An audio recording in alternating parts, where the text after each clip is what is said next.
In 1973, Harrison Ford and Paul Lumet pulled a cruel prank on Ron Howard that lingers in his memory. They hurled bottles at his vehicle and trapped him inside a trailer, mocking him with opie shaming. But that was merely the start. For half a century, Howard kept silent about Hollywood's grim underbelly. Now he's spilling it all: the near-fatal mishaps on his film sets, the multi-million-dollar legal battles, and the personal scandals that nearly shattered his marriage. America's cherished filmmaker is finally laying bare the raw truth of his turbulent path. Ronald William Howard entered the world on March 1, 1954, in the quiet town of Duncan, Oklahoma. His father, Rance, was scraping by as an aspiring actor and screenwriter, while his mother, Jean, pursued acting too. Money was scarce, times were lean and unforgiving. In 1958, when Ron was barely 4, the family gambled everything, packing their meager belongings and relocating to Hollywood in pursuit of brighter roles.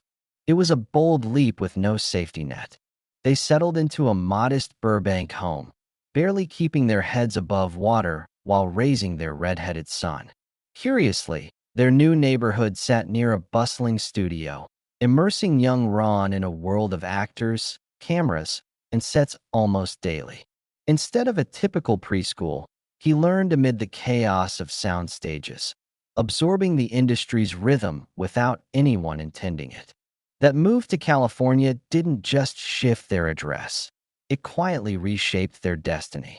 On January 1, 1956, at just 18 months, Ron made an unplanned debut in Frontier Woman.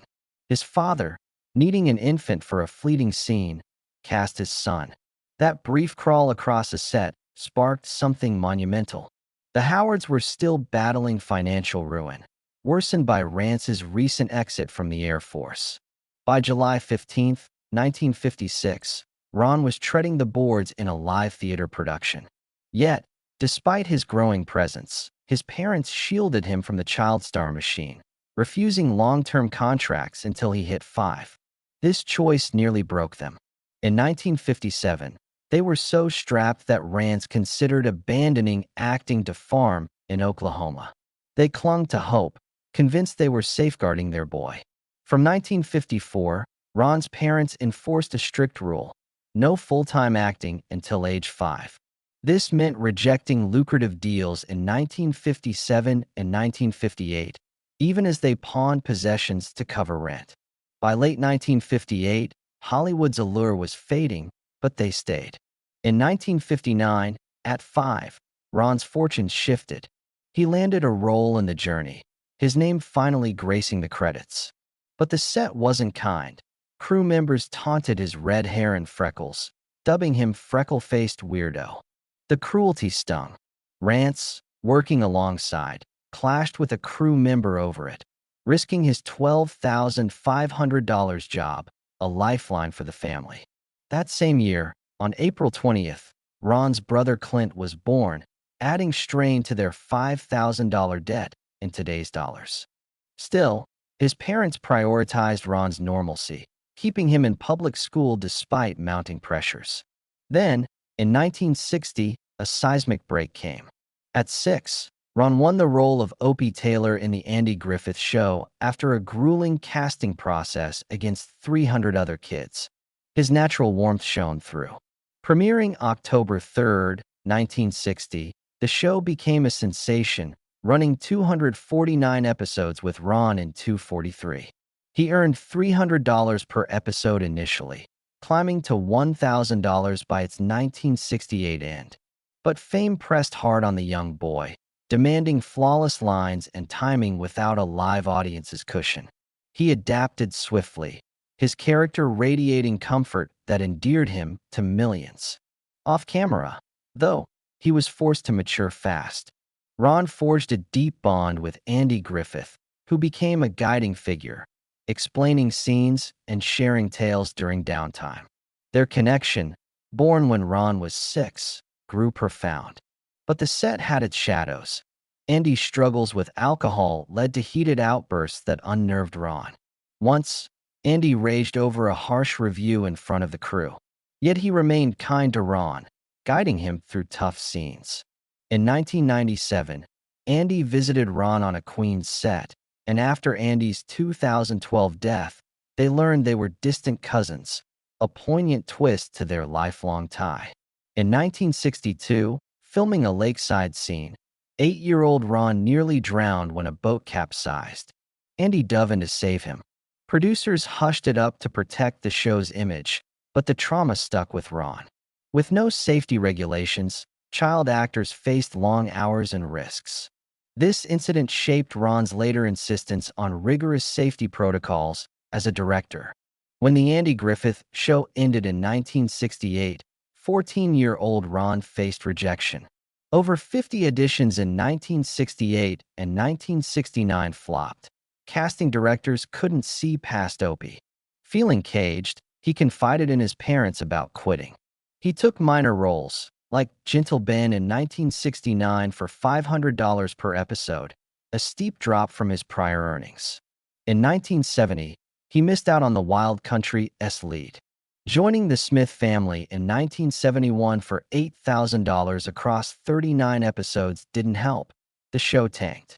Rejection fueled hidden anxiety, though he masked it, balancing high school basketball, averaging 12 points per game, with a yearning for normalcy in 1972. In 1973, at 19, Ron joined American Graffiti, directed by George Lucas. Filming began in June in California, promising excitement. But co-stars Harrison Ford and Paul Le Mat tormented him. On July 15th, they lobbed beer bottles near his car, taunting, "Dance, Opie." On July 20th, they locked him in a trailer, causing missed rehearsals and spiking his drinks. Their disdain targeted his child star past. Ron endured silently, later calling it his soul Opie shaming ordeal. He earned $10,000, and though Ford later apologized, the scars lingered. In 1970, Ron met Cheryl Alley at high school. Their first date, November 1st, sparked romance, but by December, a false rumor claimed Cheryl was pregnant. At 16, they faced a firestorm. Ron debunked it in the school paper in January 1971, but tabloids amplified the lie by February, costing him a $2,000 TV gig. Cheryl was crushed, yet they held fast. Ron proposed thrice. She accepted in October 1974. They Wednesday, June 7th, 1975, and now, 50 years later, Ron calls her his anchor. Money remained tight post-Andy Griffith star. In January 1971, Ron delivered newspapers, earning $150 monthly for 200 daily drops to fund dates with Cheryl. On April 5th, a truck rear-ended him en route to an audition, causing whiplash and $3,000 in uninsured medical bills. He sold his bike for $200. The lingering pain affected his later film work. Despite American Graffiti's $115 million haul on a $777,000 budget, Ron's flat $10,000 fee stung. He sought a 1% profit share, over $1 million, but Lucas refused, straining their bond. Ron joined Happy Days in 1974 for $1,000 per episode to stabilize his finances, a move that reignited his career and steered him toward directing. In January 1974, 19-year-old Ron debuted as Richie Cunningham on Happy Days. The January 15th premiere drew 11 million viewers, capturing 1950s Milwaukee life. By 1976, Henry Winkler's Fonzie stole the spotlight, pushing ratings to 31 million weekly, making it number one. Fonzie merchandise earned $1 million that year. ABC proposed renaming it Fonzie's Happy Days, sidelining Ron. He issued an ultimatum in November 1976, changed the title, and he'd quit, despite his contract running to 1980. A December 5th Variety leak sparked 10,000 fan letters, forcing ABC to relent. The title stayed, but tensions lingered. By 1977, the show generated $50 million annually, Yet Ron earned $25,000 per episode against Winkler's $75,000. In a 1980 interview, Ron said this clash pivoted him toward directing. Set disputes flared in 1976 to 77 over pay and screen time. Anson Williams, earning $12,000 as Potsy, felt slighted. On November 16th, during the Muckrakers shoot, he reportedly stormed off after creator Gary Marshall favored Ron in a rewrite. Rumors of a brawl surfaced, unproven.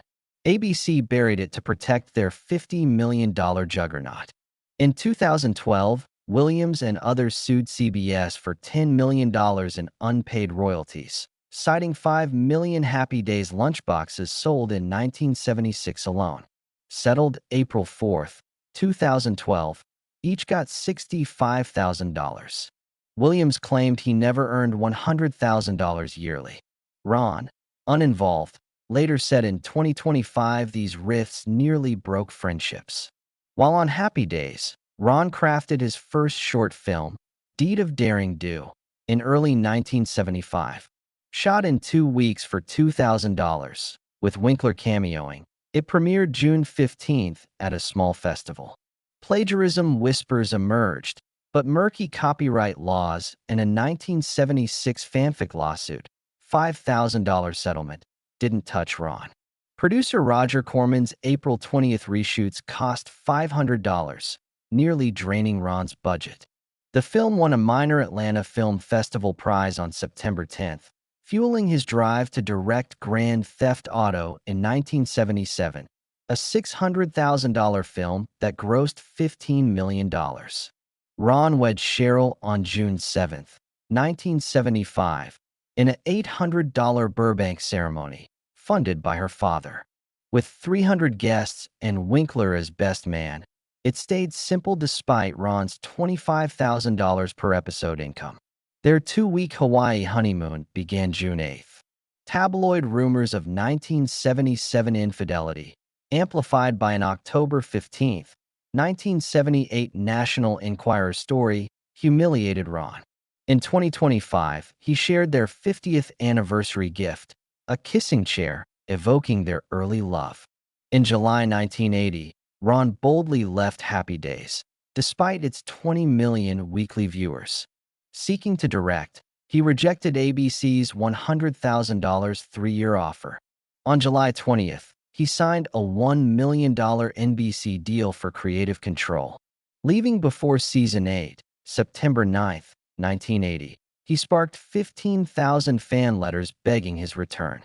Ron later quipped ABC treated him like a stolen infant. His first post-exit project, Night Shift, 1982, earned $21 million, but Happy Days ratings fell 30% without Richie, ending in 1984 after 255 episodes. At 23, Ron directed Grand Theft Auto, 1977, co-writing and starring with Rance. Released June 16th, it earned $15 million. A botched car stunt injured stuntman Paul Bartle, breaking bones and causing internal damage. Fearing career ruin, Ron settled quietly in 1978, prioritizing safety thereafter. In 1984, Splash, March 9th, grossed $69.8 million on an $11 million budget, launching Tom Hanks. But Hanks' script changed tantrums, including a July 15, 1983, New York shouting match, nearly derailed it. Disney's Touchstone label saved the film. In 1985, Cocoon's Florida shoot brought a death threat from fired extra Harold Jenkins on February 12, alleging the film mocked seniors. Fox spent $150,000 on security, softened the script, and delayed release to June 21. It earned $85 million in Oscars for Don Ameche and effects. Willow, May 20, 1988, a $35 million Lucas project, made $137.6 million, but lost $20 million due to heavy marketing and mixed reviews. Ron and Lucas clashed over $5 million in cuts in June 1987, nearly prompting Ron's exit. Home video recouped losses. Parenthood, August 2nd, 1989, inspired by a chaotic trip with his daughter, grossed $126 million on $20 million. Writer Elena Vasquez's May 1989 lawsuit, alleging script theft, settled for $500,000 in June, nearly halting release. In 1991, Backdraft's July 23, 1990, stunt fire injured Kurt Russell and 3 crew members, triggering an OSHA probe for safety lapses. Ron admitted fire's unpredictability. The film earned $152 million and an effects Oscar nod. Apollo 13, June 30th, 1995, grossed $355 million but faced turmoil. Hanks demanded NASA transcript accuracy, halting production October 15, 1994, costing $2 million. Ron threatened to quit October 18. NASA mediated. It won 1996 Oscars for editing and sound. Ransom, November 8, 1996, made $309 million, but early 1996 threats mimicking the plot targeted Ron's kids. The FBI tapped phones. The family relocated March 5. No arrests occurred, but suspects fled California by April. Ron called it his most personal film.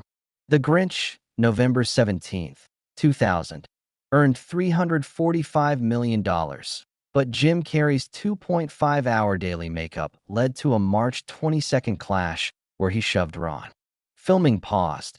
Carrey reformed by April, winning a 2001 makeup Oscar. A Beautiful Mind, December 21, 2001, grossed $313 million, winning Best Picture and Director Oscars in 2002.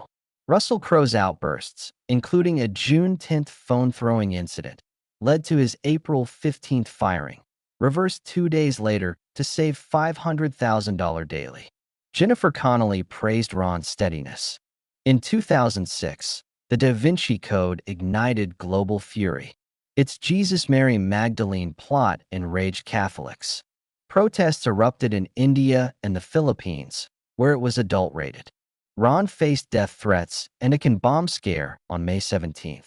Critics jeered, but it grossed $760 million. Opus Dei demanded a fiction disclaimer. U.S. bishops launched JesusDecoded.com, calling it offensive. The Vatican urged a boycott, boosting curiosity. Ron and Dan Brown risked arrest in Italy for unpermitted filming.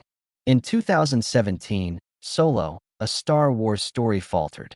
Original directors Phil Lord and Chris Miller were fired in June for creative disputes. Ron reshot 70% from June to October for a May 2018 release, ballooning the budget to $275 million. Leaks accused Ron of flattening the film's edge. Lawsuits followed, and actors like Alden Ehrenreich struggled. Fans petitioned against Ron, claiming he ignored prior footage. It earned $393 million, but disappointed.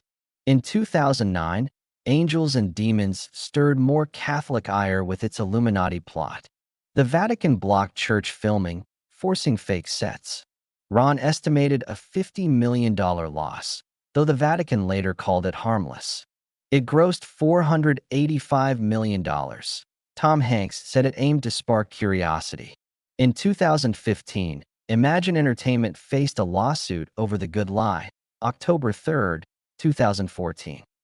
54 Sudanese refugees alleged their trauma was exploited without fair pay, filing a 101-page Atlanta suit on February 19. They received $55,000 for stories of starvation and militia escapes. Producers Bobby Newmier and Mike Nagel were accused of breach. Settled secretly in 2017, the film earned $3.2 million, tainted by real suffering. Rush, 2013, recreated a 1976 Formula One crash. On August 1st, a stunt car's suspension failed, injuring David Crowder. He sued for safety neglect. On September 27th, stunt coordinator's son Sean Edwards died in a crash, prompting Ron's subpoena. The $38 million film made $90 million, but but was criticized for glorifying danger. In August 2025, Bryce Dallas Howard tackled the Nepo baby debate on happy, sad, confused. Born March 2, 1981, she acknowledged her privilege. Ron, Uncle Clint, born 1959, Grandfather Rance, 1928 to 2017, and Grandmother Jean, 1927 to 2000, were industry veterans. Fans split. Some lauded her candor, others questioned Ron's influence. BuzzFeed praised her in 2025, noting Henry Winkler as her godfather. She starred in Jurassic World, $1.6 billion, 2015. Rance died November 25, 2017, at 89 from heart failure and West Nile virus. Born Harold Beckenholt, he acted in 140-plus films and 177 shows. Ron and Clint's People tribute hailed his legacy. Rumored while disputes lacked proof, Ron tweeted gratitude for Clint. Rance worked until 36 hours before death. Ron and Cheryl marked 50 years on June 7, 2025. High school sweethearts since November 1, 1970, they raised Bryce, 1981, twins Paige and Jocelyn, 1985, and Reed, 1987. With 6 grandkids by 2025. Ron denied 1980s divorce rumors in 2020, recreating their first date in their 1970 VW Bug. Cheryl became the rule-breaking grandma. In 2011, The Dilemma, January 14th, sparked backlash over a Vince Vaughn gay joke. Glad and Ellen DeGeneres condemned it post-Tyler Clementi's 2010 suicide. Universal cut it from trailers, but Ron kept it, citing character authenticity. He later told the BBC he underestimated its harm. The film made $69.7 million. Hillbilly Elegy, November 24, 2020, earned a 25% Rotten Tomatoes score, but 82% audience approval on a $45 million budget. Ron was stunned by J.D. Vance's 2024 Trump alignment, having known a moderate Vance in 2018 to 19. Ron sent a curt November 6, 2024, text, disappointed by Vance's shift. Eden, September 7, 2025, Toronto, starred Jude Law and others, inspired by a 1920s Galapagos murder. Filmed November 27, 2023 to February 14, 2024, its $35 million budget, down from $55 million, yielded a 68% Rotten Tomatoes score. Ron called it a post-COVID isolation tale. In 2025, Ron earned an Emmy nod for The Studio, playing a satirical self in a Seth Rogen comedy. Airing March 14th, Episode 3's improvised fight left Ron with a bruised rib. In a September 6th People interview, he cited a 1995 flop, The Paper, $48 million on $30 million, for his superstition, joking about 195 TV years without acting awards. What do you make of Ron Howard's raw Hollywood revelations? Did you admire his work? Drop your thoughts below. Thanks for tuning in. See you next time.